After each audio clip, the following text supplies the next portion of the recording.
the natural ability for the position. You got to have the vision. You got to have the instincts. You got to have change of directions. And most of the great ones have that. And then they all have it to a certain degree, but the great ones have a high level of all of those. And then you got to have some ability to move laterally.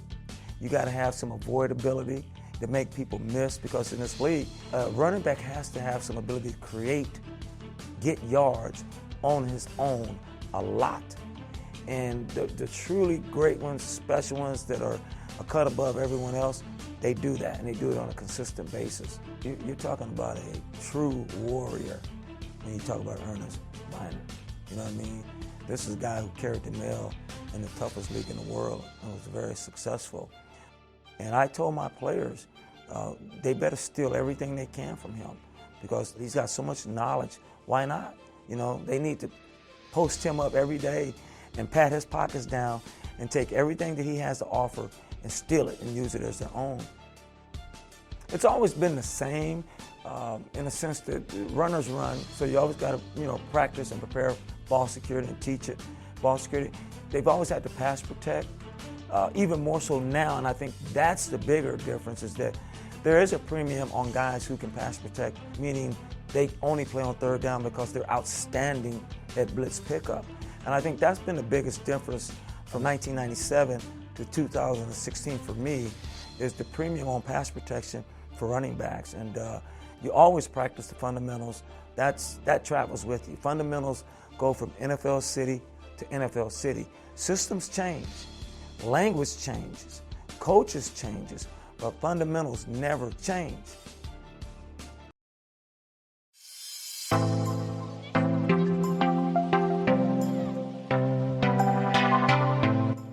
안녕하세요. 투버스터 NFL 팟캐스트입니다. 이번 에피소드는 탑 10 러닝백 랭킹 에피소드입니다. 그럼 시작하겠습니다.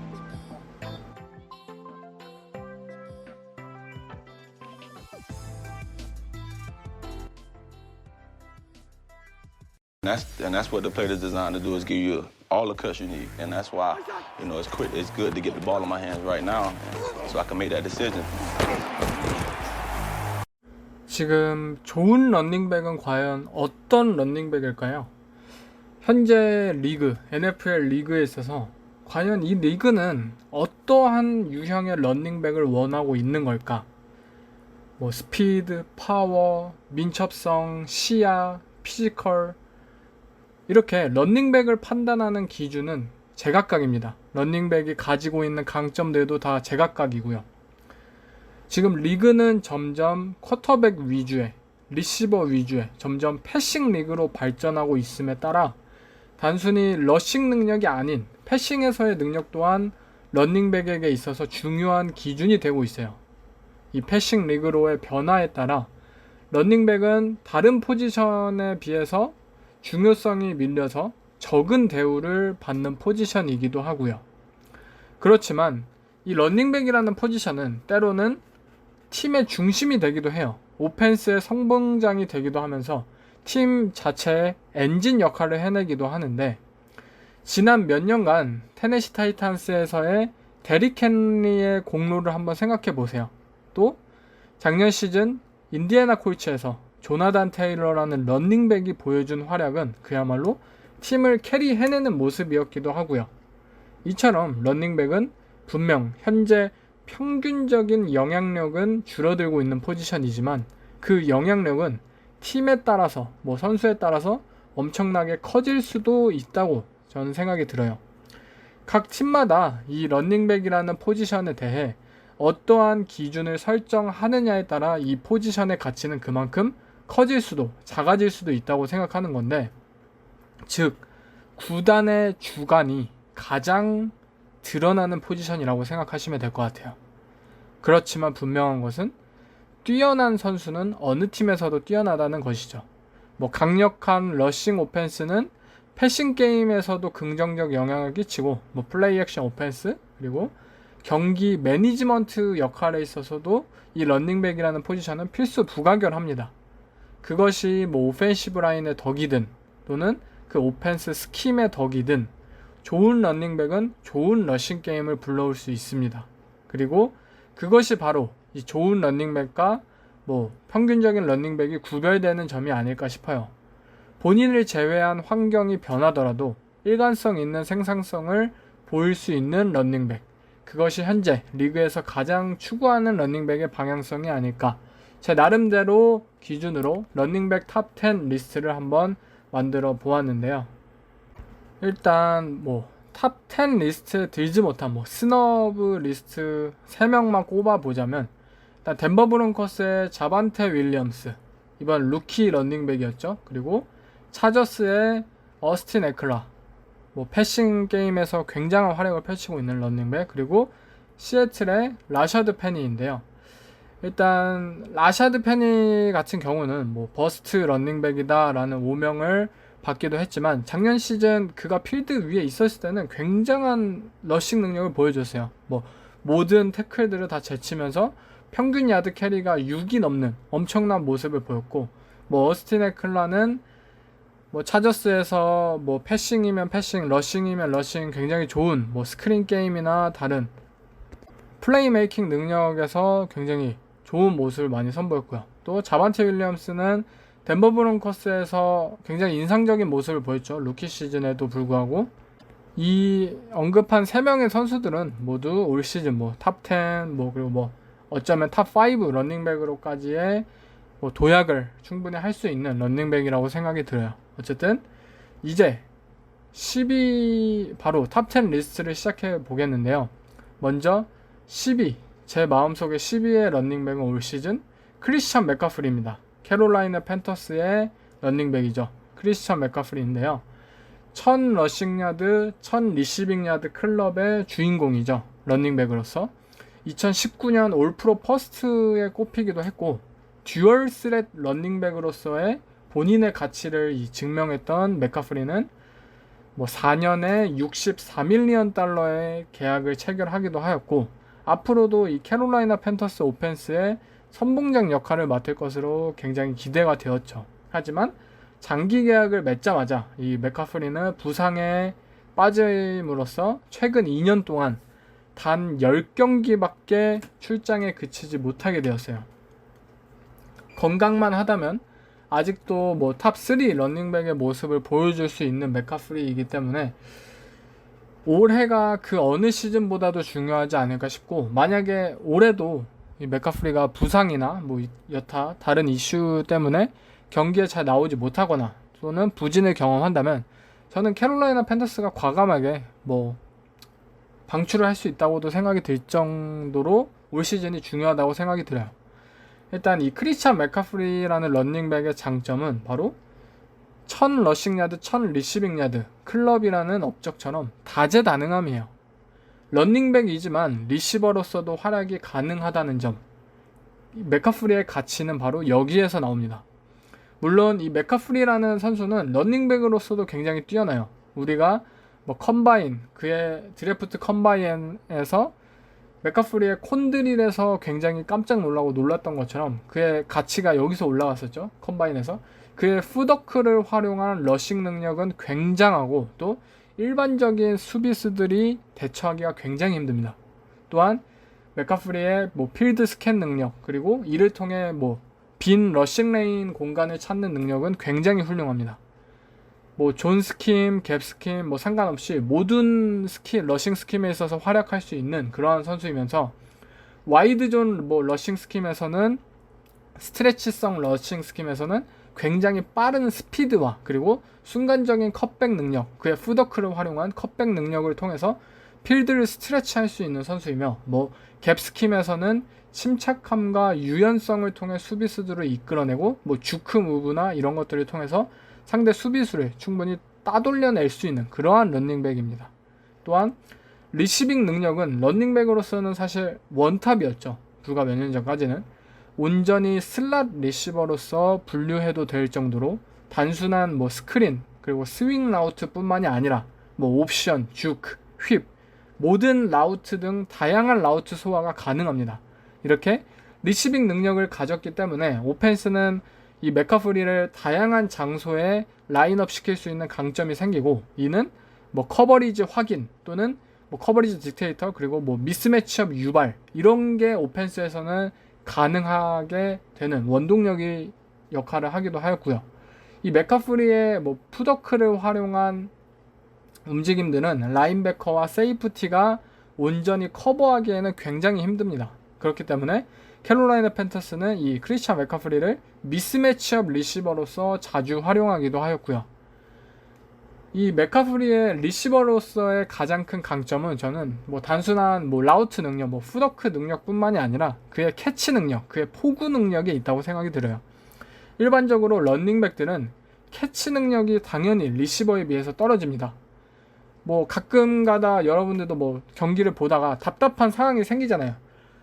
쿼터백이 리시버에게 공을 뭐 스크린 패스를 던졌는데 리시버가 막 공을 막 두 번 막 이렇게 버블 하거나 놓쳐서 그게 인터셉션으로 연결되는 경우도 굉장히 많고, 아무튼 굉장히 아쉬운 점들이 많아요.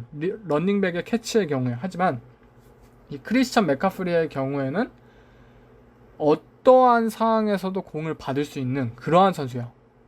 언제 어떠한 상황에서도 캐치에 항상 대비하고 있고, 또 공을 손가락에서 받아서 자기의 품으로 포구하는 능력이 굉장히 부드럽게 이어집니다. 이 한치의 망설임이 없이 이어지는 동작 덕분에 맥카프리는 곧바로 턴을 해서 달릴 수가 있는 것이고, 그렇기 때문에 그의 야드 애프터 캐치 능력이 뛰어난 것입니다. 이 맥카프리의 한계를 꼽자면 역시 뭐 피지컬 프레임이 큰 런닝백은 아니기 때문에 뭐 쇼트 야디지 상황에서 쓰임새가 부족하다는 점, 뭐 골라인 오펜스 상황이나 뭐 third and one, 뭐 fourth and one 이러한 상황에서 분명 이 맥카프리는 숏 야드 상황에서의 효율성이 낮으며, 또 팬터스도 그걸 알기 때문에 숏 야드 상황에서는 뭐 잘 활용하진 않아요. 우리가 일반적으로 생각하는 뭐 first, second, third, fourth 뭐 모든 다운에서 그가 기여할 수 있는 에브리 다운 런닝백의 이미지와는 맥카프리는 조금 어느 정도 부족한 모습을 보이기도 해요. 또한 요새 런닝백에게 있어서 굉장히 중요한 스킬이죠. 바로 패스 블락킹 능력이야. 점점 디펜스가 블리츠를 더욱더 활용하고, 또 뭐 크리펄 컨셉이나 뭐 심프레셔 컨셉, 퍼스트 다운 상황에서도 블리츠를 활용하는 팀들이 굉장히 늘어나기 때문에 이 블리츠를 막는 라인베커와 세이프티, 또는 뭐 미스매치업 상황에서 디펜시브 라인, 디펜시브 태클, 뭐 300파운드 이상의 디펜시브 태클을 막아야 하는 런닝백이, 그것도 그러한 패싱 블락킹 능력이 런닝백에게 요새 가장 중요한 덕목 중에 하나인데, 맥카프리는 분명 블락킹 능력이 약해요. 서드 다운 블리츠 상황에서 이 맥카프리는 패스 프로텍션에 가담하는 뭐 블락커 역할이 아닌 오히려 순간적으로 달려나가서 한 리시버로서의 역할, 그러니까 빠르게 캐치해내는 체크다운 리시버로서의 역할을 선보이면서 이 부족한 점을 메우려고는 하지만 모든 상황이 그럴 수가 없죠. 기본적으로 뭐 세븐 그리고 맥스 프로텍션이 필요한 상황에서 맥카프리의 이 부족한 블락킹 능력은 분명 아쉬운 능력입니다. 또한 이 맥카프리의 가장 큰 단점은 사실 내구성이죠. 2019년까지만 하더라도 이 맥카프리는 리그 최고의 워크호스 런닝백이었어요.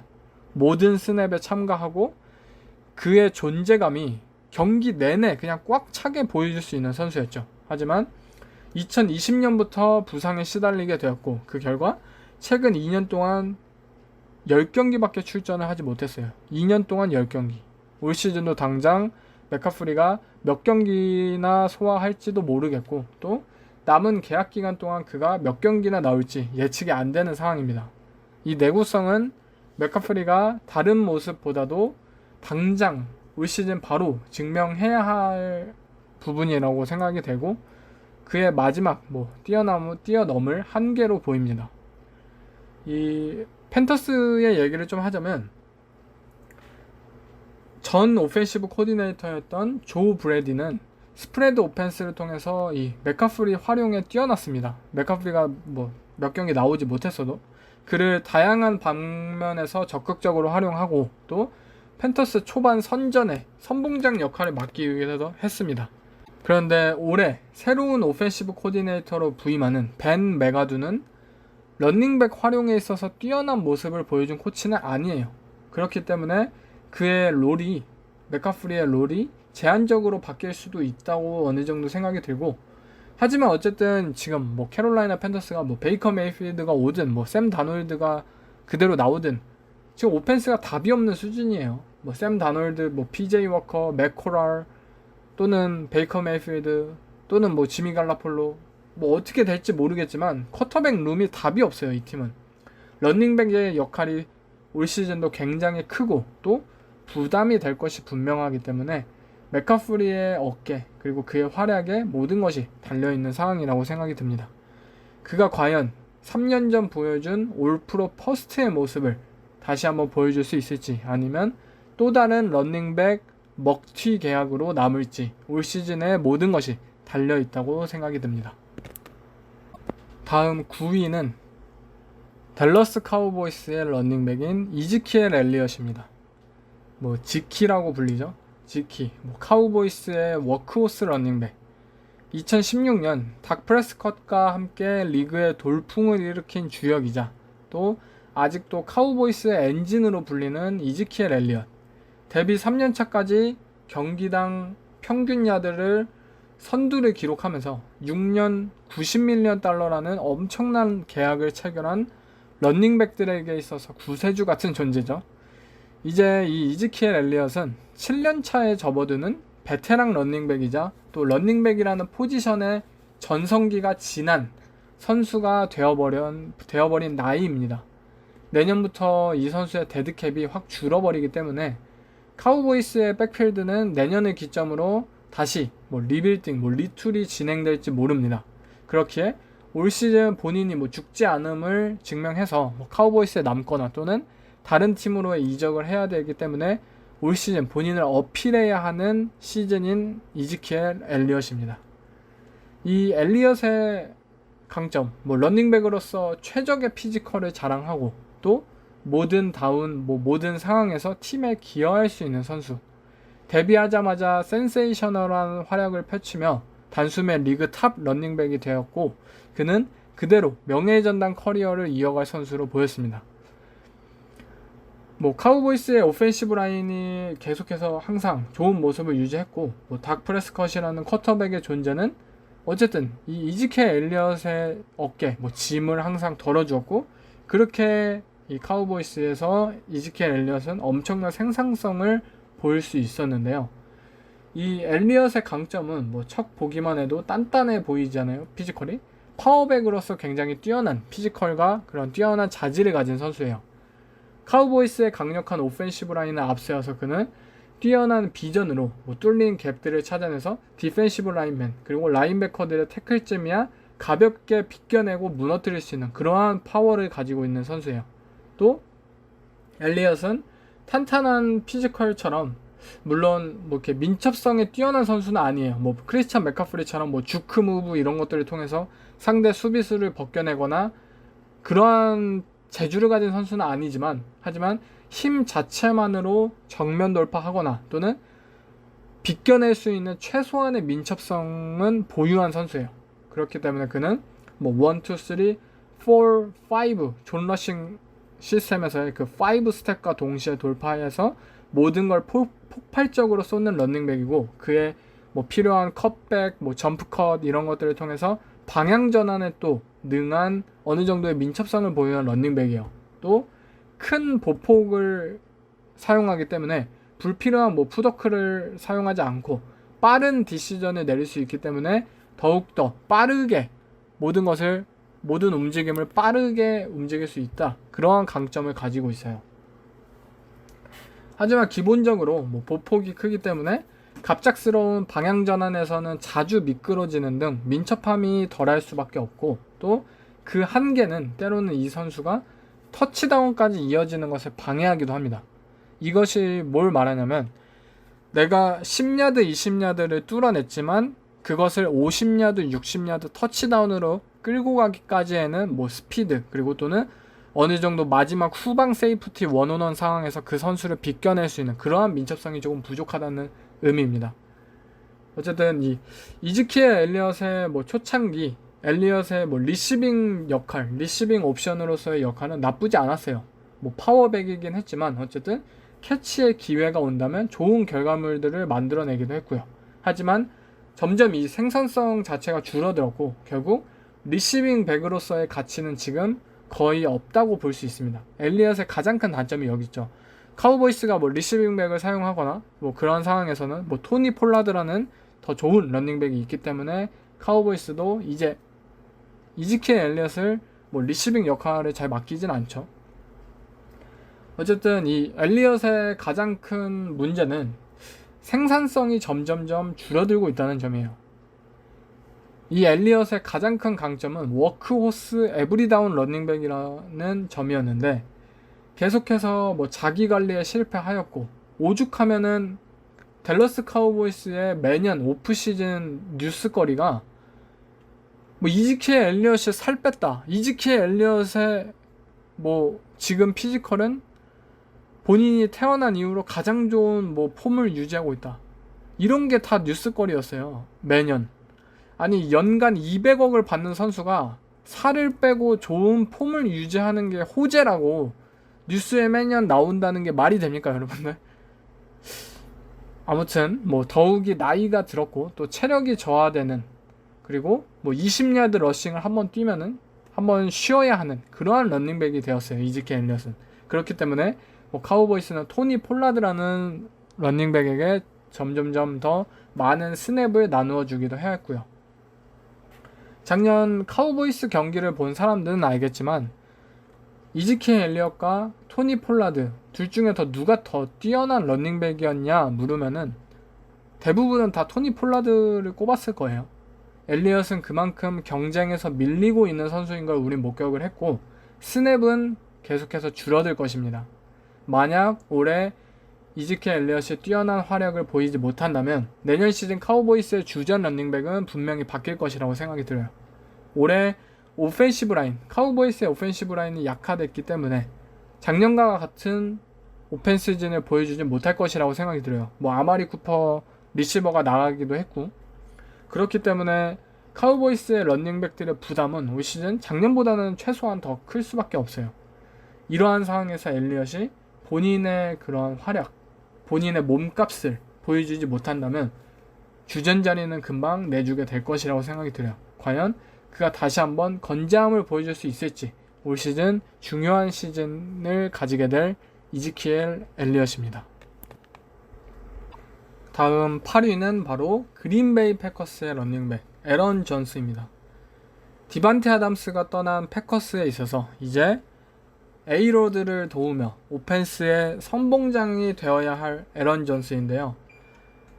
에런 존스는 실제로 올 시즌 패커스 오펜스 최고 연봉자예요. 에런 로저스를 빼면은 올 시즌 패커스 오펜스에 있어서 최고 연봉자, 가장 잘해야 되는, 오펜스에 있어서 가장 중요한 역할이 기대되는 선수예요. 뭐 디반테 아담스 그리고 MVS를 비롯해서 패커스의 리시버진이 굉장히 약해졌기 때문에 뭐 드래프트에서 리시버를 뽑긴 했지만 어쨌든 이 팀의 그린베이 패커스라는 팀의 오펜스는 분명히 예년과는 다릅니다. 리시버진이 약해졌고, 그렇다면 결국 더 많은 러싱 오펜스의 비중이 늘어날 것이라고 기대가 되고, 이러한 상황에서 에런 존스와 AJ 딜런이라는 런닝백 듀오의 역할은 중요할 것이 뻔합니다. 그렇기 때문에 4년간 48밀리언 달러 계약을 체결한 에런 존스는 몸값을 다해야 하며 또 후배인 AJ 딜런에게 스냅을 밀리지 않기 위해서 고군분투해야 함이 필요한 시즌입니다. 5라운드 출신의 런닝백인 에런 존스가 NFL에서 성공할 수 있었던 것은 바로 그의 폭발적인 플레이메이킹 능력 덕분이에요. 에런 존스는 경기당 20번, 30번 계속해서 파운딩 해서 상대 디펜스를 지치게 만들고 무너뜨리는 유형의 런닝백은 아니에요. 10번에서 15번 사이에 스냅을 뛰면서 이 프레시한 레그를 유지하면서 폭발적인 플레이들을 만들어내는 그러한 홈런 타자 유형의 런닝백이죠. 이 에런 존스는 분명 탑 스피드가 엄청난 선수는 아니에요. 수비수들을 제치고 달리더라도 금방 따라잡히기도 하고 터치다운으로 연결하기까지의 스피드는 부족한 선수입니다. 하지만 스냅과 동시에 스피드를 끌어올릴 수 있는 그 순간적인 가속 능력이 굉장히 대단한 선수이고 0에서 10야드 상황에서의 스피드가 엄청나게 빠른 선수로 이러한 단점을 보완하고 있습니다. 이 장점은 그의 리시빙 능력과도 이어지는데 에런 존스가 뭐 크리스찬 맥카프리처럼 막 옵션 라우트도 타고 뭐 좋은 라우트 러너로는 분류하기는 힘든 선수예요. 하지만 그의 캐치 후에 폭발적인 스피드는 야드 애프터 캐치의 뭐 원동력이 되어 주었고 또 태클을 걸기 위해 준비하는 수비수의 입장에서 갑작스럽게 그렇게 빠른 스피드는 뭐 놓쳐버리기 쉬운 미스태클이 되기 쉬운 그러한 역할을 보여주기도 했고요. 또한 에런 존스는 분명 저는 수직에서보다는 수평에서 더욱 무서운 존재라고 생각이 들어요. 뭐 좋은 파워를 가져서 뭐 스티프함이나 뭐 몸을 들이밀고 수비수들의 태클을 정면으로 이겨내는 스타일은 아니에요. 오히려 뭐 파워라는 측면에서는 약하기 때문에 그에게 뭐 하드 히팅을 때리거나 뭐 한번 수비수의 뭐 소나기에 걸리면 금방 태클링을 당하기도 해요. 하지만 뭐 점프컷을 비롯해서 수평에서의 방향 전환과 스피드가 굉장히 빠르기 때문에 수비수 자체를 비껴내는 데 특화된 선수입니다. 라인베커나 세이프티 입장에서 에런 존스를 정면에서 잡았다 라고 생각이 들어도 에런 존스는 금방 수평으로서의 방향 전환을 통해서 따라가지가 않네 하면서 수비수를 유유히 따돌리는 모습을 보여주는 그러한 능력을 가지고 있습니다. 물론 이 에런 존스도 이처럼 스페셜한 탤런트를 가진 선수지만 명백한 한계도 있는 선수입니다. 이 맷 라플라 감독, 패커스의 감독은 이를 정확히 인지하고 있으며 그에 따라 뭐 자말 윌리엄스 그리고 AJ 딜런이라는 런닝백 파트너를 계속해서 채워준 것이군데요. 이 서브 런닝백의 존재를 통해 에런 존스의 레그를 프레시하게 유지시켜주면서 에런 존스가 필드 위에 있을 때만큼은 폭발적인 모습을 자유롭게 발휘할 수 있도록 환경을 만들어 준 것. 이 맷 라플라 감독의 지난 몇 년간의 의도가 계속해서 여기에 있었다고 생각하시면 돼요. 올해 그린베이 패커스의 리시버즈는 분명히 약해졌어요. 그렇기에 더 많은 헤비 퍼스넬 등의 사용이 예상이 되며 런닝백들의 러싱 오펜스는 굉장히 중요할 수밖에 없습니다. 그만큼 에런 존스, AJ 딜런의 활약이 굉장히 중요하고 또 에런 로저스를 제외하면 가장 높은 연봉을 받는 오펜스 플레이어이기 때문에 에런 존스는 그 중에서도 더욱 어깨가 무겁다고 생각이 듭니다.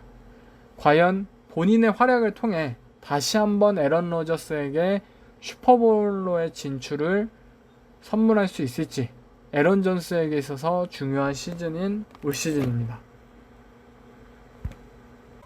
다음 전체 7위의 런닝백은 바로 신시내티 벵갈스의 런닝백이죠. 슈퍼볼 진출 런닝백 조 믹슨입니다. 벵갈스의 암흑기 시절 홀로 오펜스를 이끌었던 조 믹슨, 조 버로우가 오기도 전에 그 시즌 아마 경기를 안 보셨을 분들이 굉장히 많았을 텐데 그때 벵갈스는 너무나도 형편없었기 때문에 그 시절 홀로 오펜스를 이끌었었죠. 그 뭐 공로와 대가로 4년간 48밀리언 달러 계약을 안겨받은 조 믹슨은 조 버로우의 등장과 함께 암흑기를 마치고 슈퍼볼까지 작년 시즌 진출하였습니다. 슈퍼볼에서 본인의 팔로 패싱 터치다운까지 기록했던 조 믹슨은 비록 아쉽게 롬바르디 트로피를 드러내진 못했지만 향후 가장 기대되는 오펜스 중 하나의 일원이 되기도 하였는데요.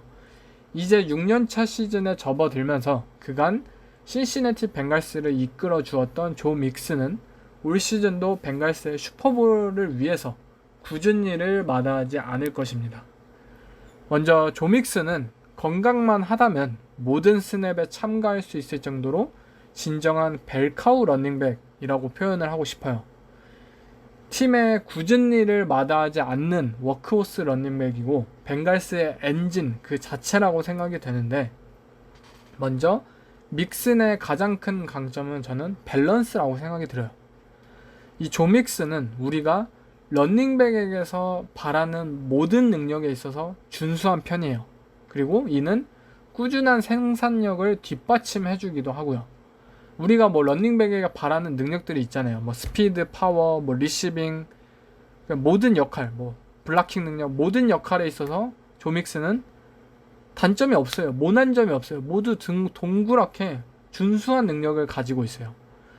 결국 이 꾸준함은 결국 왜 벵갈스가 그를 원하고, 그리고 왜 벵갈스 오펜스에 있어서 그렇게 중요한 존재인지를 증명한다고 생각이 들어요.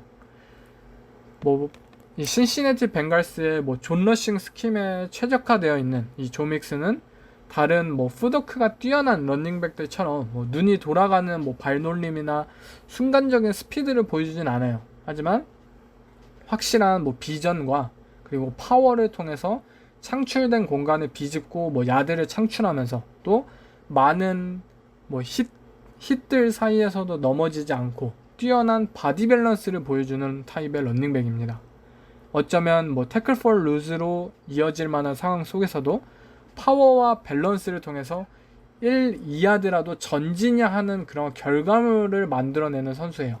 이는 바로 일관적인 드라이브의 원동력이 되어준다는 점이에요. 그리고 조 믹스는 굉장히 뛰어난 패싱 블락 스킬을 가지고 있어요. 런닝백으로서. 그래서 그의 패싱 블락 스킬은 왜 그를, 조 믹슨이라는 선수를 first down, second down, third down, fourth down 어떠한 상황에서든 이 선수를 필드 위에 올려놔야 하는지를 알려줍니다. 벵갈스가 슈퍼볼 마지막 역전 기회에 있었던 드라이브에서 조 믹슨을 사용하지 않고 사마제 페린이라는 런닝백을 썼었죠. 그거에 대해서 많은 비판을 받기도 했고요. 어쨌든 마지막 드라이브에서 만약 조 믹슨을 기용했더라면 다른 이야기가 펼쳐졌을 거다라는 팬들의 아쉬움이 있었는데, 이건 진짜로 충분히 생각해 볼 만한 내용이에요. 왜 감독은 조 믹슨을 쓰지 않았을까? 그것 때문에 패한 것은 아닐까? 실제로 얘기해 볼 만한 얘기입니다. 일단 조 믹슨의 단점을 꼽자면 저는 특별한 단점은 사실 없는 런닝백이라고 생각이 들어요. 능력치 자체가 골고루 분배된 런닝백이고, 무언가 이 선수는 다 준수하지만 무언가 특별함이 부족하다, 스페셜함이 부족하다라고 느껴질 때는 조 믹스는 또 허슬 플레이를 통해서 빛을 내면서 30야드, 20야드 슈퍼 플레이를 충분히 만들어내기도 해요. 빅 플레이 메이킹 능력도 어느 정도 가진 런닝백이에요. 굳이 꼽자면 화려함이 부족하다? 그 정도. 근데 이거는 사실 어쨌든 단점은 아니죠. 어쨌든 그 정도로 좋은 런닝백입니다. 이 조 믹스는 이처럼 워크호스 런닝백으로서 우리가 원하는 모든 스킬을 가졌고, 내구성만 받쳐준다면 앞으로도 벵갈스의 엔진 역할을 해주지 않을까 싶습니다. 벵갈스는 작년 리시버진을 완성했고 올 시즌은 오펜시브 라인진까지 완성을 했어요. 그렇다면 조 믹슨의 짐은 갈수록 덜어지는 상황이기 때문에 그는 더 이상 묵묵히 굳은 일만을 하지 않아도 됩니다. 그렇기 때문에 올 시즌 조 믹슨의 활약이 더욱더 그 어느 때보다도 기대가 되는 시즌입니다. 다음 전체 6위의 런닝백은 뉴올리언 세인츠의 런닝백이죠. 알빈 카마라입니다. 올 시즌 뉴스에 따르면 출장 정지 징계가 예상되기도 하는 알빈 카마라인데요. 5년간 75밀리언 달러라는 런닝백으로서는 어마어마한 계약을 체결했던 알빈 카마라는 지난 몇 년간 세인츠 오펜스를 이끌었던 선수입니다. 드류 브리스의 노쇠화와 은퇴, 그리고 마이클 토마스, 리시버인 마이클 토마스가 오펜스의 중심이 되어주지 못한 채 혼란스러웠던 이 세인츠 오펜스를 카마라 혼자 지난 몇 년간 이끌었다고 해도 과언이 아니라고 생각이 드는데요. 이에 대한 공로와 활약을 인정받아 런닝백으로서는 파격적인 계약을 체결하기도 하였고 아직도 리그 탑 런닝백으로 부를 수 있는 선수입니다. 하지만 작년 시즌 이 카마라의 모습을 본다면 조금 걱정이 드는 것도 사실이에요. 이 크리스찬 맥카프리와 마찬가지로 카마라의 가장 큰 강점은 바로 다재다능함입니다. 러싱, 패싱 모든 상황에서 그는 폭발적이고 플레이메이킹 능력을 가지고 있는 선수로서 세인츠 오펜스에 불꽃을 일으키는 존재였습니다. 카마라는 단순히 이 체크다운 패스만 받는 런닝백이 아니라는 뜻이죠. 중점적으로 오펜스에 있어서 하나의 패싱 옵션으로서 활약을 보여줄 수 있는 선수였어요. 드류 브리스 시절 브리스의 어깨가 굉장히 좋지 않은 거는 여러분들도 다 아시죠? 움직이지 않는 그 어깨 때문에 션 페이튼 감독은 수많은 숏 패스 컨셉들을 선보였었고, 카마라는 이러한 상황에서 그의 야드 애프터 캐치 능력을 바탕으로 브리스의 어깨를 굉장히 가볍게 해주었습니다. 지난 몇 년간 세인츠의 그 셀 수도 없는 스크린 패스 모두들 기억할 것입니다. 카마라는 이처럼 공간 지각 능력이 굉장히 뛰어나고, 또 공을 캐치한 후에 상대 수비수들을 잘 피하며 이렇게 최대한 야드를 창출해낼 수 있는 능력을 가지고 있습니다. 그리고 이 능력은 그의 러싱 스타일에도 이어지는데요. 카마라가 데뷔 년도에 센세이셔널한 활약을 보여줄 수 있었던 것은 바로 그의 폭발력에 있었습니다.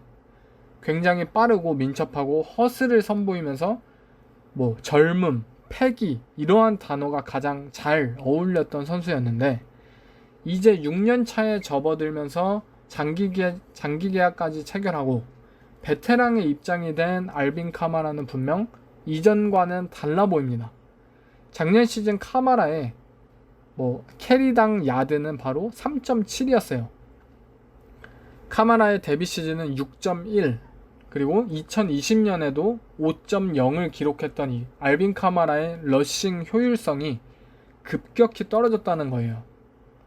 물론 세인츠 오펜스 자체가 문제이기도 했죠. 드리브리스는 은퇴했고, 마이클 토마스는 부상으로 1년을 통째로 쉬어버리기도 했고, 런닝백인 알빈 카마라에게 디펜스의 포커싱이 쏠렸고, 유일하게 디펜스 입장에서 견제하고 걱정할 만한 그러한 선수였어요. 하지만 이렇게 걱정이 드는 것은 단순한 스탯이 아니에요, 여러분. 작년 이 카마라의 러싱 필름을 보다 보면은 우려가 되는 점이 있는데, 바로 그가 컷백에 의존하고 그 런닝백의 방향 중에 그대로 직진하는, 플레이 사이드로 직진하는 뱅 플레이라고 하죠. 뱅을 잘 택하지 않는다는 점이었어요. 주로 백사이드로의 컷백을 의존하거나 밴드, 구부리다 하면서 이렇게 스피드가 빠르고, 만약 런닝백 본인이 상대 엣지러셔 수비수를 제칠 수 있다고 판단이 든다면 런닝백은 그대로 플레이 사이드로 전력 질주하면서 뱅을 택해요. 카마라 또한 젊었을 시절에는 스피드를 통해서 상대를 압도하는 모습을 보여주었고, 디펜스는 이를 견제하는 데 집중했습니다. 그런데 지금의 카마라는 플레이 스타일이 살짝 바뀌었어요. 그는 자주 플레이 사이드로 다운을 해서 디펜스를 본인의 방향으로 유도한 다음에 깨끗이 빈 백사이드로 컷백을 자주 시도하는 모습을 선보입니다. 물론 아직도 카마라는 좋은 런닝백이고 이 스타일 또한 잘 맞아들고는 있지만, 예전만큼의 그러한 스피드와 폭발성을 지금 잘 보여주지는 않는다는 점이에요. 사실 이 문제는 6년 차에 접어드는 런닝백의 문제이기도 하겠지만, 에이징 커브의 문제도 있겠지만 스냅 카운트의 문제도 있어요. 카마라는 데뷔하면서 마크 잉그램, 라텔비우스 머레이, 베테랑 런닝백들과 스냅 카운트를 나눠 가지면서 단 한 번도 1년에 200번의 스냅을 뛴 적이 없는 선수예요. 그런데 작년에는 제대로 된 런닝백 듀오를 만나지 못했었고, 무려 240번의 스냅을 뛰면서 커리어 단 한 번도 마주치지 못한 그러한 환경에 놓이게 됩니다. 카마라 같은 런닝백은 폭발력을 바탕으로 하기 때문에 이 프레시한 레그를 유지하기 위해서 보통 스냅을 나누어 뜁니다. 카마라 또한 그렇기에 스피드와 체력을 바탕으로 좋은 활약을 펼칠 수 있었고, 하지만 지금 과부하된 그의 스냅은 다리를 느리게 만들고 그의 플레이메이킹 능력을 저하시켰을 것이라는 것이죠. 근데 5년간 75밀리언 달러 계약을 받은 런닝백을 이렇게 체력 안배를 해줘야 되고 쉬게 해주고, 사실 이거는 굉장히 아이러니한 점이죠. 너가 이 정도 돈을 받으면은 다 뛸 수 있어야 돼요. 매 스냅을 플레이할 수 있어야 하는 금액이고, 카마라의 이 딜레마는 세인츠에게 있어서 앞으로 충분히 생각해볼 여지가 많다고 생각이 들어요. 과연 그가 충분한 휴식을 취한다면 다시 우리가 알던 그 알빈 카마라로 돌아올 것인지, 아니면 온전히 나이에 따른 노쇠화일 건지, 올 시즌을 통해서 이 물음이, 이 의문이 풀리지 않을까 싶습니다.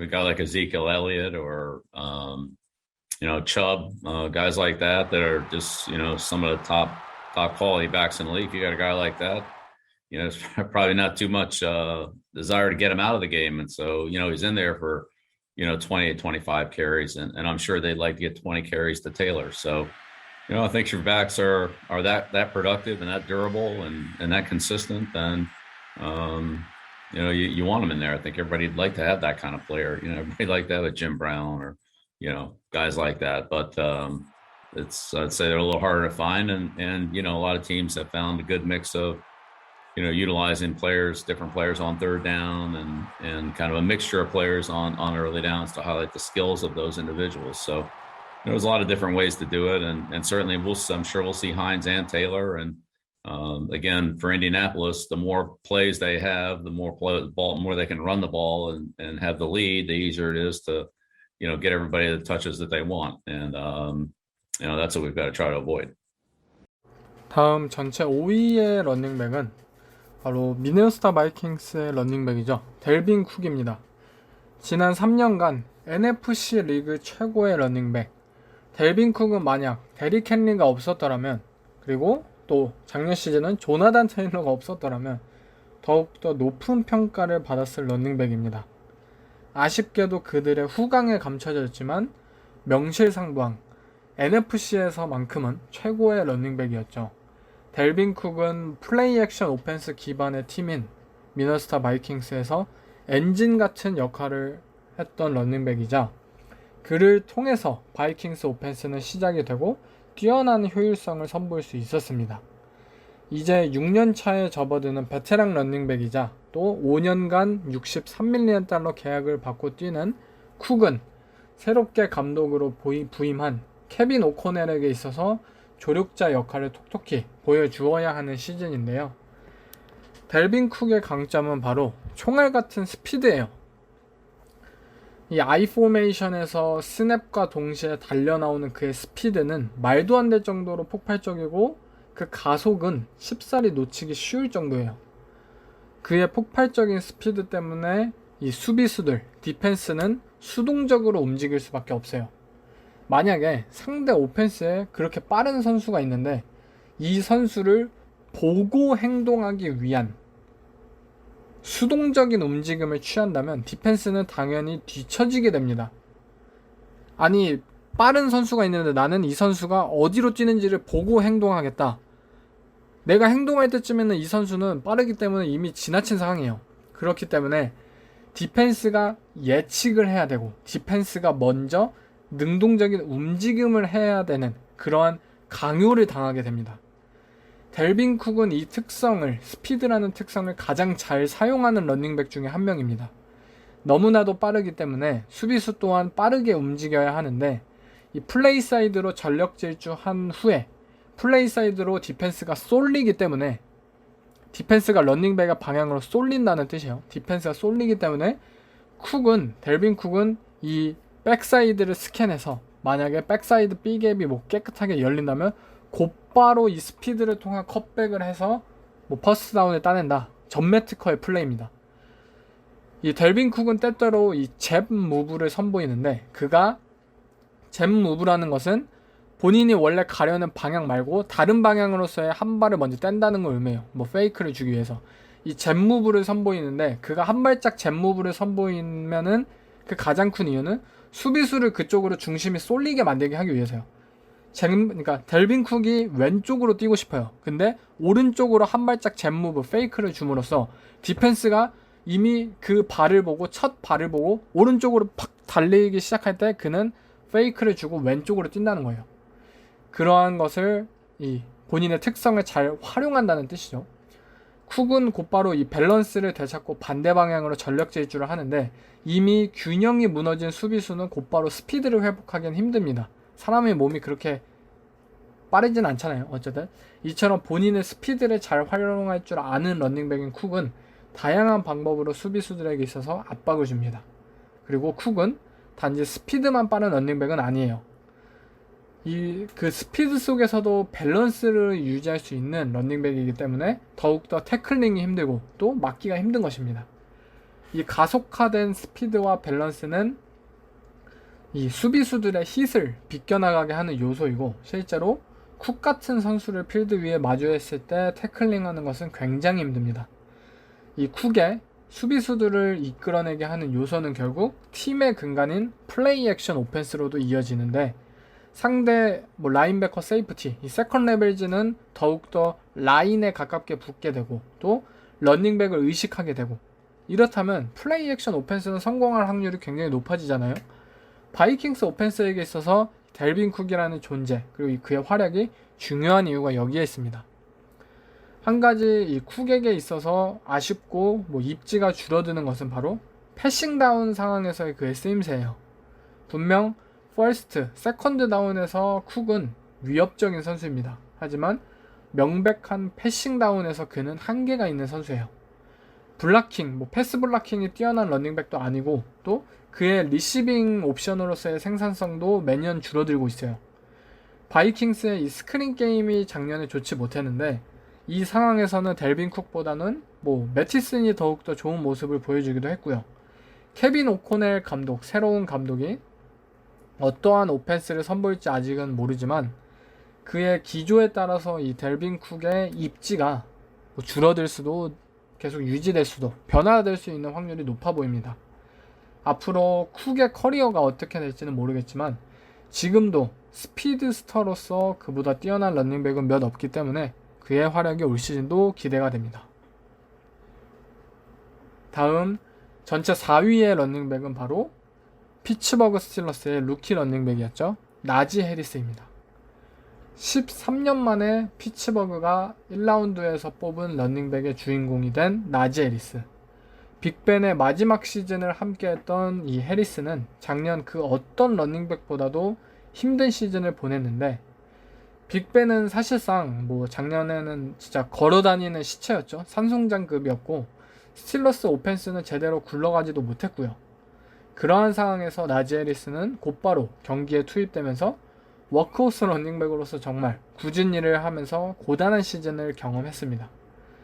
앞으로도 케니 피켓, 미첼 트루비스키, 스틸러스의 쿼터백 룸이 조금 시간이 필요한 상황이기 때문에 나지 해리스의 역할은 계속해서 중요할 것이라고 생각이 듭니다.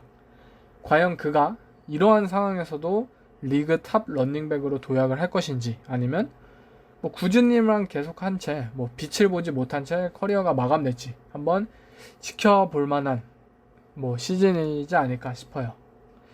이 나지 해리스를 보면은 확실히 스틸러스 구단이 원하는 런닝백을 알게만 되는 것 같아요. 제롬 베티스, 그리고 레비안 벨, 제임스 커너, 파워풀하고 터프한 런닝백들을 선호하는 스틸러스 구단이고, 나지 해리스 또한 마찬가지입니다. 이 나지 해리스는 엄청나게 빠르고 민첩한 타입의 런닝백은 아니에요. 오히려 다운힐 러싱 게임에 어울리면서 인내심과 침착성을 바탕으로 하여서 스틸러스 오펜시브 라인을 뒤에서 최대한 수비수들을 유도하고 이를 점프컷 등을 통해서 순간적인 방향 전환을 통하여 수비수들의 태클을 파워로 이겨내면서 전진해 나가는 스타일의 런닝백이에요. 다른 스피디한 런닝백들처럼 스피드를 통해서 수비수들을 비껴내고 또 스페이싱을 창출해내는 그러한 스타일과는 좀 다릅니다.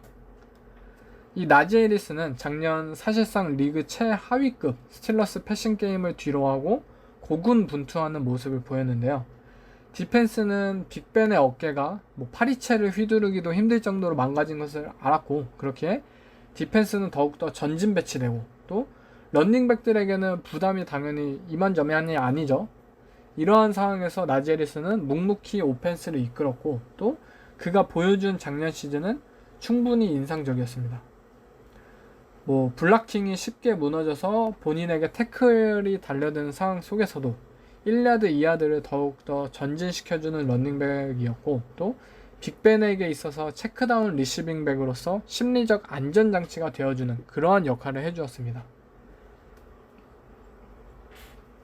한 가지 나지 해리스의 커리어에서 좀 걱정되는 점은 바로 올 시즌 그의 오펜스 스킴에 있습니다. 이 지금 스틸러스 오펜시브 코디네이터인 맷 캐나다는 극단적으로 스프레드 오펜스를 펼치는 코치예요. 계속해서 리시버들을 뭐 넓게 포진시키고 뭐 모션과 시프트를 자주 사용하는 그런 코치죠.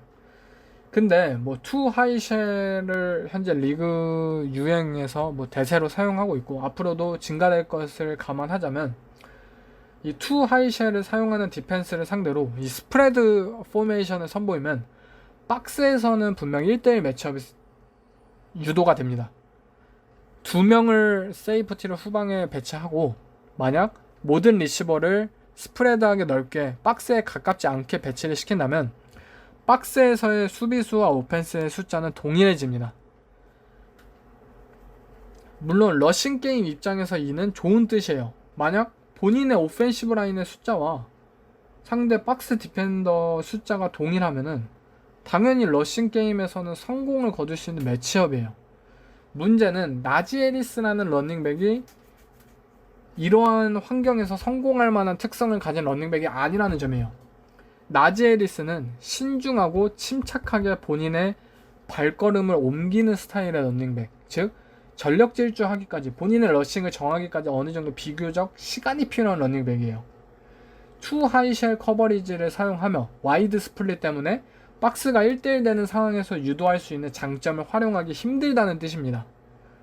나지 해리스의 러싱 스타일이 비교적 시간이 필요하기 때문에 그 시간 동안 후방에 있던 세이프티는 본인의 이 러싱 디펜스에 가담하기 위해서 내려올 수 있는 충분한 시간이 되고 박스에서의 1대1이라는 강점이 사라지게 된다는 점이에요. 그 강점을 이용하기 힘들다면 오히려 뭐 다른 블락커들을 활용해서 다운힐 러싱 게임을 더욱더 보강하거나 뭐 나지 해리스만의 강점을 가진 러싱 게임을 위해 뭐 오펜스를 재단해야 하지만 작년 스틸러스에서의 러싱 게임 오펜스는 분명 그러한 점이 부족했습니다. 올해도 이 스틸러스의 오펜시브 코디네이터는 맥 캐나다입니다. 그리고 빅벤은 떠났고 주전 쿼터백은 뭐 케니 피켓, 미첼 트루비스키 누가 될지도 몰라요. 나지 해리스가 올해도 고군분투할 것은 분명한 사실이고 그나마 우리가 기대하는 것은 그가 그래도 마음껏 뛸 수 있는 환경을 바라는 것이잖아요. 그런데 이 확실한 방향성을 알기 힘든 스틸러스의 오펜스, 올 시즌 과연 이들이 어떠한 오펜스를 펼칠지, 그리고 그 속에서 나지 해리스의 러싱은 제대로 뭐 좋은 활약을 펼칠 수 있을까, 이러한 것을 보는 것은 상당한 관심사가 되지 않을까 싶습니다. 다음은 전체 3위 테네시 타이탄스의 러닝백 데릭 헨리입니다.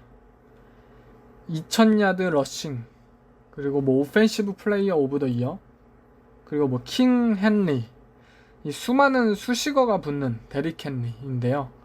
데릭 헨리의 퍼포먼스는 지난 몇 년간 퍼포먼스 자체로서는 모든 오펜스 플레이어 중에 단연 원탑이었죠. 데릭 헨리의 러싱을 바탕으로 테네시 타이탄스는 지난 몇 년간 플레이오프에 진출하고 컨퍼런스 챔피언십전에도 도약 진출하기도 하였고 수많은 뭐 러싱 업셋 경기들을 일으키기도 하고 데릭 헨리 자체의 활약은 굉장했잖아요. 뭐 이에 대한 공로로 4년간 $50밀리언 연장 계약을 받기도 하였고요. 그냥 데릭 헨리는 이 선수의 활약을 모르는 사람이 아예 없을 정도입니다. 빅, 스트롱, 패스트, 뭐 데릭 헨리를 상징하는 단어들 그 자체이고 이 선수의 피지컬을 보면 경이롭기까지 합니다. 데릭 헨리는 뭐 6-3이라는 큰 키에서 나오는 큰 보폭과 함께 순간적인 가속을 낼 수 있는 스피드를 가지고 있는 선수이며 빠른데 피지컬까지 탑이에요. 디펜스 입장에선 그냥 말도 안 되는 억울한 수준이죠. 빠르다면 작기라도 하든가 크면 느리기라도 하든가 해야 되는데 데릭 헨리는 이 모든 장점만을 가지고 있는 선수예요. 거기에 그의 터프함, 그리고 그의 파워풀함, 뭐 강함, 이러한 것들은 수많은 스티프함 하이라이트들을 만들어냈고 50야드, 70야드, 뭐 90야드 터치다운은 데릭 헨리에게 있어서 신기하지 않은 그러한 영역이었어요. 데릭 헨리의 러싱은 너무나도 위협적이었기 때문에 타이탄스의 패싱 오펜스는 뭐 플레이 액션 오펜스는 수혜를 입을 수 있었고 라이언 테너힐은 커리어에 있어서 큰 반등을 이뤄냈기도 했어요. 하지만 지금 이 데릭 헨리의 커리어는 가장 중요한 순간에 놓이었다고 생각이 드는데, 일단 부상으로 작년에 대부분을 결장하기도 했어요. 또 플레이오프 무대에서도 비교적 실망스러운 모습을 보여주기도 했고요. 물론 데릭 헨리가 올 시즌 부상을 털어내고 올 시즌 완벽한 부활을 이루어낼지도 모릅니다. 하지만 그의 나이는 어느덧 28살이에요. 런닝백으로서 가장 커리어가 급감하기 시작한다는 그 유명한 소문이 있는 나이죠. 28살이기 때문에 이 걱정이 더욱더 심화될 수밖에 없다고 생각이 들어요. 데릭 헨리는 이처럼 너무나도 유명한 런닝백이기 때문에 사실 제가 할 말도 별로 없어요. 뭐 그를 여러분들도 다 이미 알 만큼 아니까. 그의 활약, 그의 커리어는 충분한 모습을 보였고 어느덧 28살 나이처럼 막바지를 향해 달리고 있는 것도 현실이고요. 하지만 데릭 헨리이니까, 과연 그니까 여타 런닝백들처럼 에이징 커브를 이겨낼 수 있을까, 뭐 그러한 어느 정도 기대감이 있는 것도 사실이고, 올 시즌 이 데릭 헨리의 커리어에 있어서 가장 중요한 해가 되는 시즌인 만큼 많이 기대를 했으면 좋겠습니다. 다음 전체 2위의 러닝백은 클리브랜드 브라운스의 러닝백인 닉 첩입니다. 현재 가장 화제의 팀이죠. 클리브랜드 브라운스의 선봉장. 그 주인공은 바로 베이커 메이필드도 아니었고 OBJ도 아니었고 자비스 랜드리도 아니었습니다. 뭐 앞으로 뭐 드션 왓슨도 아닐 것 같고 또 아마리 쿠퍼도 아닐 거예요. 그렇다면 클리브랜드 브라운스의 선봉장은 누구냐? 그것은 바로 닉 첩입니다. 닉 첩은 지난 4년간 브라운스 오펜스에 있어서 그 누구보다 뛰어난 선수였고 또 누구보다 일관성 있는 활약을 보여준 선수입니다. 앞으로 드션 왓슨이 징계를 당할지 뭐 어떻게 될지는 모르지만 이 수많은 잡음 속에서도 우리가 당연히 기대할 수 있는 무언가가 있느냐고 묻는다면 그건 바로 닉 첩입니다. 닉 첩은 보는 순간 사랑에 빠지게 할 정도로 매력적인 선수입니다. 데뷔한 이후 매년 그는 스냅당 평균 야드 5.0 이상을 기록한 선수이며 지난 4년간 4,800야드와 36개의 터치다운을 기록하면서 단 6개의 펌블만을 기록한 선수입니다. 그 어떤 선수보다도 일관성과 안정성을 가진 런닝백이라고 생각되는 이 닉 첩은 플레이 스타일은 전혀 그 특성과는 다른데요. 닉 첩은 폭발적인 플레이메이킹 능력을 가지고 있고 때로는 불도저 같은 파워를, 때로는 번개처럼 빠른 스피드를 보여주는 선수입니다.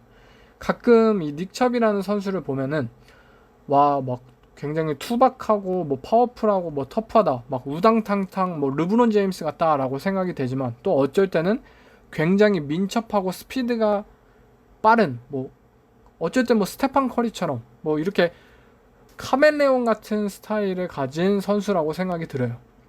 이 브라운스의 오펜시브 라인 그리고 이 러싱 시스템은 리그 원탑인 수준입니다.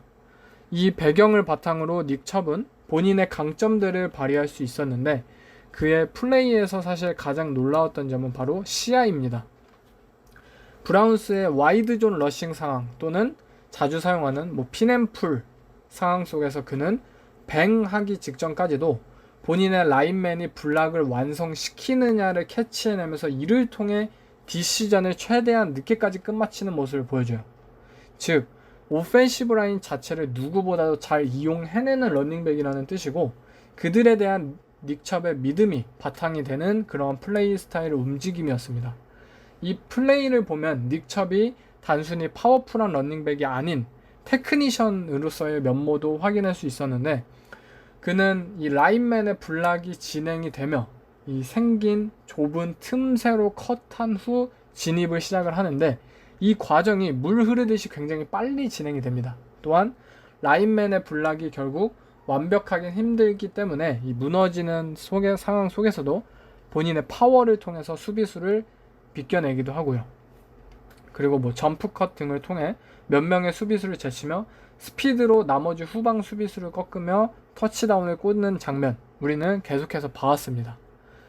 이 빠르고 민첩하고 파워풀함이라는 이 러셔로서의 모든 자질을 가진 선수이고 그의 플레이는 언제든지 5야드를 그리고 50야드를 뽑아줄 것이라는 신뢰가 가는 선수입니다. 비록 닉 첩이 리시빙 옵션으로서는 잘 사용되지는 않지만 닉 첩이 못해서라는 뜻은 아니에요. 닉 첩은 리시빙 백으로서도 나쁘진 않아요. 하지만 단지 더욱 뛰어난 리시빙 백이 팀에 있기 때문에 스냅을 나눠 갖는 것이라고 생각하시면 좋을 것 같아요. 닉 첩도 데뷔한 지 5년 차에 접어들었고 이제 27살의 나이이긴 하지만 제 개인적인 생각으로는 닉 첩은 막 프랭크 고어처럼 좀 더 롱런할 수 있는 런닝백이 되지 않을까 싶어요. 올해도 이 브라운스의 쿼터백 자코비 브리셋이 이끄는 브라운스 오펜스 속에서도 좋은 활약을 펼쳐줄 것이라고 생각이 듭니다. 다음 전체 1위의 런닝백은 바로 올 시즌 전체 1위의 런닝백은 바로 인디애나 콜츠의 조나단 테일러입니다. 2021년 올 프로 퍼스트 런닝백이며 조나단 테일러는 앞으로 차기 리그 탑 런닝백이 누구인지를 모두에게 보여준 시즌을 증명했습니다. 쿠퍼컵에게 아쉽게 밀리긴 했지만 오펜시브 플레이어 오브 더 이어 2위를 기록하기도 하였고 칼슨 웬츠라는 짐덩이를 이끌고 인디애나 콜츠를 플레이오프 경쟁에 있어서 계속해서 캐리하기도 해냈어요. 단순히 1800야드, 20개의 터치다운, 스탯으로만 봐도 엄청난 시즌을 보인 조나단 테일러는 작년 그 어느 런닝백보다도 다이나믹하며 또 꾸준한 시즌을 선보였습니다. 먼저 인디애나 콜츠의 오펜시브 라인은 모두가 아는 대로 좋아요. 그들로부터 파생되는 런게임은 뛰어난 런닝백 없이도 효율적으로 움직였고 말론 맥, 나임 하인스 이렇게 지난 몇 년 동안 이 구성된 런닝백 진으로도 좋은 시즌을 보내기도 했고요. 하지만 무언가가 스페셜함이 항상 부족했었던 콜츠였고 이들에게 있어서는 주스 타입의 런닝백이 필요했습니다. 그렇게 조나단 테일러는 인디애나 콜츠의 품에 안겼고 이들은 그 어느 때보다도 막강한 러싱 오펜스를 구축하게 되었습니다. 먼저 콜츠의 런게임은 기본적으로 존 러싱을 바탕으로 하지만 그 어느 팀보다도 트랩 테크닉을 많이 사용할 정도로 다양한 런게임을 추구를 합니다. 런닝백은 어떠한 스킴이든 일관성 있는 퍼포먼스를 선보일 수 있어야 하며 조나단 테일러는 그 능력을 가지고 있습니다. 이 테일러의 가장 큰 강점은 물론 스피드라고 생각이 되는데 델빈 쿡과 마찬가지로 총알처럼 발동하는 그의 러싱은 상대 디펜스를 위협하며 반응하게 만듭니다. 문제는 이 조나단 테일러는 단지 스피드만 가진 선수가 아니라는 거죠. 그는 빠르면서도 파워풀합니다. 이 델빈 쿡이나 여타 스피디 타입의 런닝백들의 가장 큰 단점은 바로 숏 야드 상황에서의 플레이 그리고 골라인 디펜스 상황에서의 문제점들이었어요. 신체적인 구조상 당연히 이들은 파워백들보다도 파워가 부족하고 이는 에브리다운 런닝백을 추구하는 관점에서는 분명 아쉬운 점이었어요. 하지만 조나단 테일러는 골라인, 숏야드 이 모든 상황에서 굉장히 많은 터치다운과 컨버전을 올 시즌 기록한 선수입니다. 이 테일러의 파워풀함은 결국 수많은 수비수들을 비껴내게 하는 원동력이었고 이러한 터프함과 허슬은 그의 스피드와 접목되어 수많은 터치다운으로 연결되었습니다. 그리고 조나단 테일러의 가장 큰 놀라웠던 점은 바로 스티프함을 굉장히 잘 사용할 줄 아는 런닝백이라는 거예요. 또 가장 많은 러닝 스냅을 띈 워크호스 런닝백이기도 하고요. 조나단 테일러는 이처럼 빠르고 강인한 런닝백이지만 또 민첩하기까지 합니다. 이 조나단 테일러의 전매 특허 무빙은 바로 그의 보이지 않는 점프컷이라고 생각이 들어요. 테일러는 점프컷을 할 때 굉장히 작은 동작으로 움직이는데 이는 불필요한 움직임을 방지하고 불필요한 면적을 디펜스에게 허용함으로써 태클링하기 굉장히 힘들게 만듭니다. 면적 자체가 디펜스에게 보여주는 면적 자체가 적기 때문에 당연히 태클할 수 있는 건덕지가 상대 입장에서는 없다는 거죠. 이렇게 세심하고 빠른 이 디테일한 점프컷은 왜 수비수들이 그에게 뒤쳐져 손만 뻗고 있는지를 보여주는 그러한 원동력이 되어주었습니다. 그리고 그의 급제동 능력, 스피드를 순간적으로 아이 포메이션 상황에서 증가시켰다가 바로 점프컷 직전에 스피드를 급제동하는 그러한 능력 같은 것은 그의 민첩함을 느낄 수 있는 플레이들이었고요. 디펜시브 라인을 점프컷으로 따돌린 후에 세컨 레벨진의 태클을 힘으로 이겨낸 다음 마지막 후방 수비수를 스피드를 통해서 제친 후 하우스콜을 기록하는 것은 조나단 테일러의 작년 전매특허 플레이였고, 그는 이 플레이를 매 경기마다 보여주었어요. 테일러의 유일하게 아쉬운 점을 꼽자면, 굳이 꼽자면 그는 때때로 이 hit을 두려워한다는 느낌을 보여줄 때가 있어요. 좁은 공간에서 만약 상대가 정면으로 태클을 위해서 머리를 숙이면서 들어오면은 파워백 스타일의 런닝백들은 그대로 본인도 머리 숙이고 이를 정면으로 받아치고 야드를 전진하기도 하고 이런 모습을 보이잖아요. 근데 테일러는 이를 좀 두려워하는 모습을 보인다는 게, 그대로 이겨내려 하기보다는 좀 피하려고 할 때가 있고, 이게 좋은 결과로 이어질 때도 있겠지만 때로는 아쉬운 결과로도 이어지기도 했어요. 하지만 이건 굳이 뽑은 거고, 그가 파워풀하고 터프한 런닝백인 것은 변함이 없습니다. 올 시즌 인디애나 콜츠는 칼슨 웬츠를 치웠고 맷 라이언이라는 베테랑 쿼터백이 선봉장이 되었습니다. 하지만 변함없는 것은 조나단 테일러가 오펜스의 중심이 될 거라는 사실입니다. 이제 3년 차에 접어드는 조나단 테일러는 팀과 본인의 커리어를 위해, 그리고 새로운 장기 계약을 위해서 올 시즌 어쩌면 작년보다 더 대단한 시즌을 보여줄지 모릅니다. 올 시즌 조나단 테일러의 활약이 굉장히 기대가 되네요. 네, 이상 런닝백 탑 10 랭킹을 꼽아봤는데요. 아까 처음에도 얘기했듯이 이 런닝백이라는 포지션은 구단의 주관이 가장 잘 나타나는 포지션이라고 생각이 들어요. 이처럼 런닝백이라는 포지션이 시대가 갈수록 어떻게 변화가 되고 또 어떻게 발전을 하는지 여러분들도 같이 즐기면서 보셨으면 좋겠습니다. 네, 이번 에피소드는 여기서 마치겠습니다. 감사합니다.